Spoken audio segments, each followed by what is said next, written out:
Finding a narcissist in your life is almost like finding a cockroach in your home. When you find one, you can almost bet you're going to be able to find more. Unfortunately, that's the experience that a lot of us have had with finding narcissists in our lives. Once you start learning about narcissism, you realize that you've probably had more than one encounter with a narcissist. And while I know a lot of you would rather have cockroaches in your life than narcissists, there are some lessons that we can take away from these undesirable experiences. And I want to share 7 lessons that I learned personally from my relationship with a narcissist here today. Let's get to it.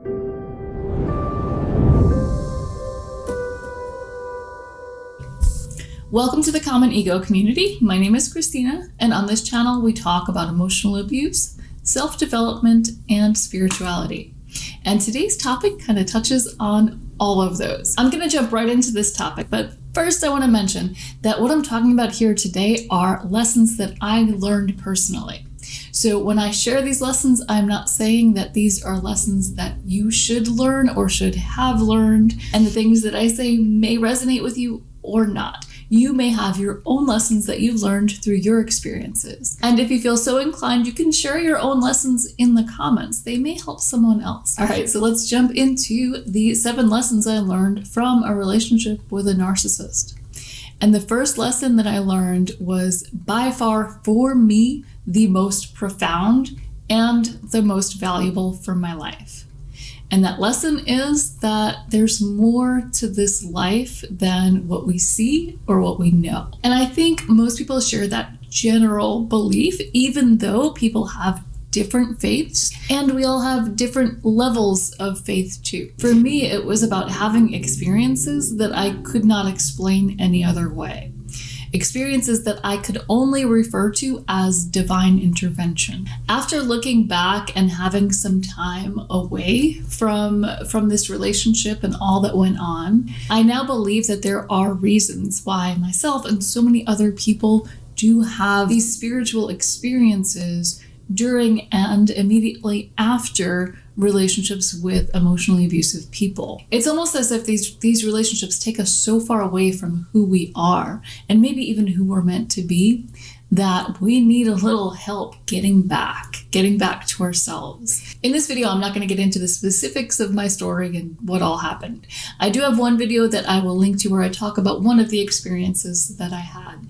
And I'll link to that if you're interested. If any of this resonates with you, if you've had any sort of spiritual experience during or after a relationship with a narcissist, I suggest you watch that video, and more than that, read the comments, because if you've had this experience, I want you to know that you're not alone. So even if this were the only lesson I learned through this experience, I'm pretty sure I would be grateful for it. It has honestly been quite a wild ride, and with everything, all that I know now and all that I have experienced during and after, I'm left with this feeling that things happened as they were meant to, and for me, there's a whole lot of peace in that. Okay, so if you have not had that experience and you are still with us, thank you for sticking around. I know that not everyone has that same experience, but it's more common than I would have ever thought. So now we're on to the second lesson that I learned in the aftermath of a relationship with a narcissist. The very things that triggered me in that relationship would later go on to serve as a roadmap for healing. This is something that I never thought I would say, but all the pain, the most painful experiences that I had in that relationship were the things that I really needed to pay attention to the most. Now, narcissists are particularly good at triggering people. This is no secret, right? We talk about them lacking emotional empathy, but narcissists do have what's called cognitive empathy. And with cognitive empathy, they can see when you're upset. They know logically, that if they say this, then you will react this way. They know that they're going to upset you. They know that they're going to trigger you. And they can see when they have triggered you. Because they don't have emotional empathy, it doesn't bother them. They're not considering how it might feel to be on the other end of their abusive behavior. But here's the thing. Narcissists, we know, are very predictable. They abuse very much in the same ways. They follow so many of the same patterns, right? But when it gets down to the details, when it gets down to the things they say, the way they say it, the things they don't say, when they're going to give you the silent treatment, when it comes down to those little details, it can be very different from person to person. And the same narcissist may abuse two different people in two different ways, because what triggers one person may not trigger the other person.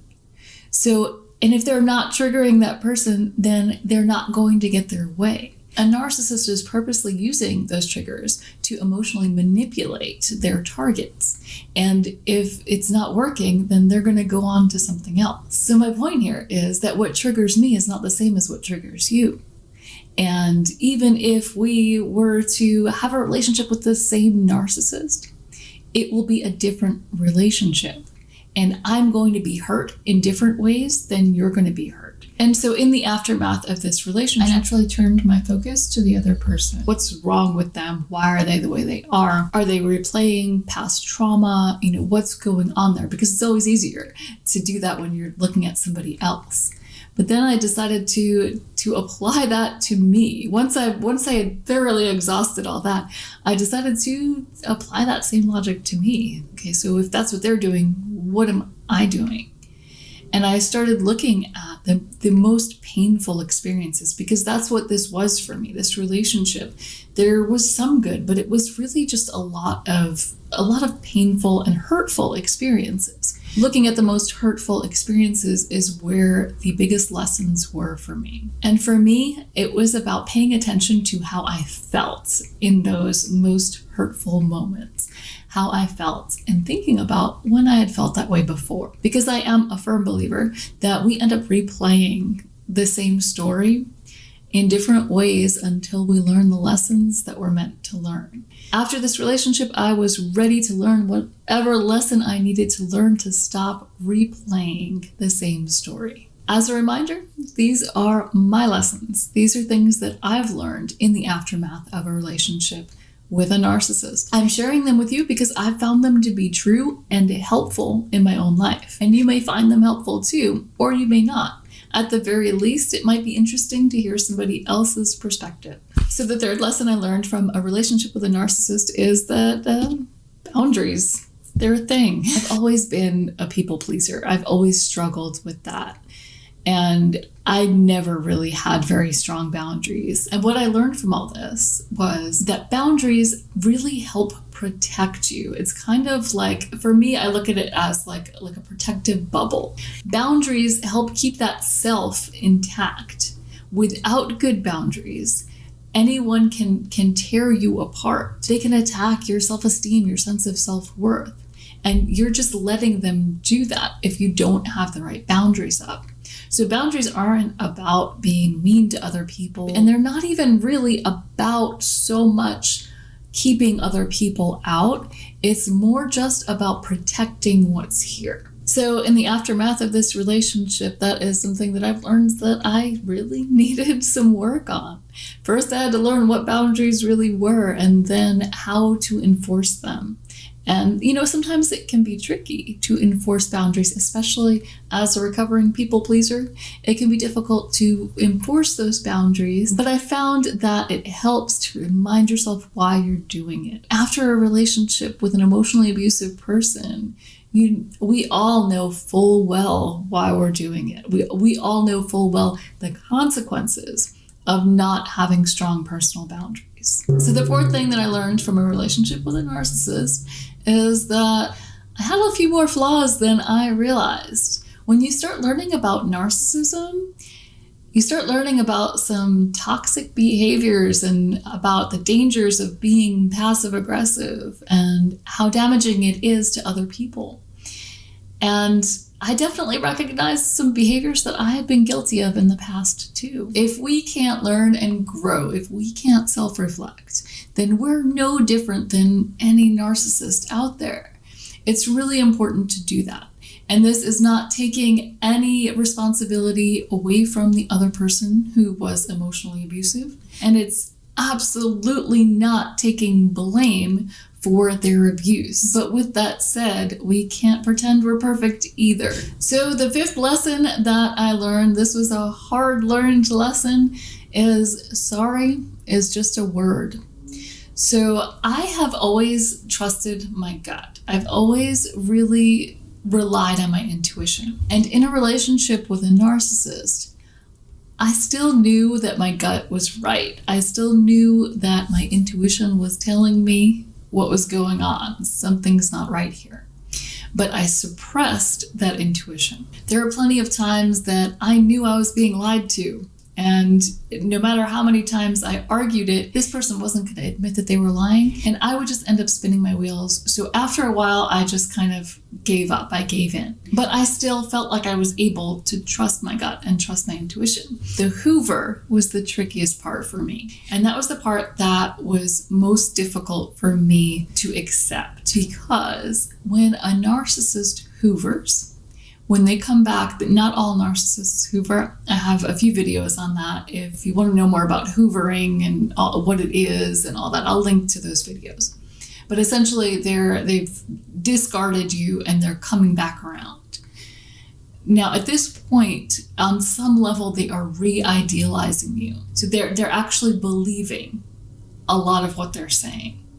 Or what they believe is close enough to what they're saying that it appears genuine. And this was the part that was difficult for me to accept because I fell for it way too many times. It seemed genuine. It seemed like the emotions there matched the words. And so the words were saying that things were going to be different this time. And so I would end up believing it, even though history told me that again and again and again, I had done the same thing and expected a different result and never got it. So we all know that people can lie. They can say they're sorry when they're not. They can say they're going to change when they know that they're not going to. Sometimes people mean what they say in the moment, and that doesn't make it true. You know that line about how insanity is doing the same thing over and over again and expecting a different result? That essentially sums up this relationship for me. And at some point, we have to realize that when somebody shows you who they are, you have to believe them. So whether you think you can trust your gut or not, sorry is just a word. And if somebody has proven over and over and over again that they go back on their word, then sorry is not something that you can really trust anymore. So the sixth lesson that I learned from a relationship with a narcissist is how dangerous external validation is. So this one is kind of interesting to me because external validation is something that everybody enjoys, right? Somebody tells you your hair looks good and it makes you feel good. But the problems come when you need it, when you need that external validation to make you feel good. The real lesson for me here was that when I am seeking external validation, I am putting my value outside of myself. So the seventh lesson I learned, it's kind of related to the sixth, or maybe the next progression from the sixth, is that self-love is a process. It's not something that we just naturally have.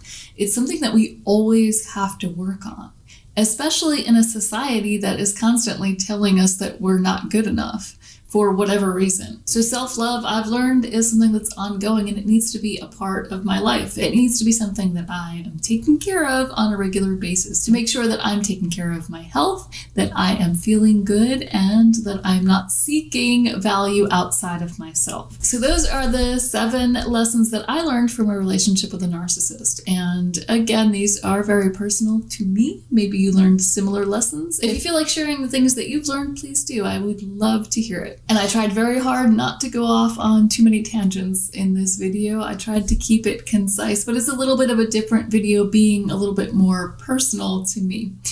So if you found it helpful at all, please do let me know by hitting the like button. And if you'd like to see more videos like this, go ahead and subscribe, and I'll see you next week.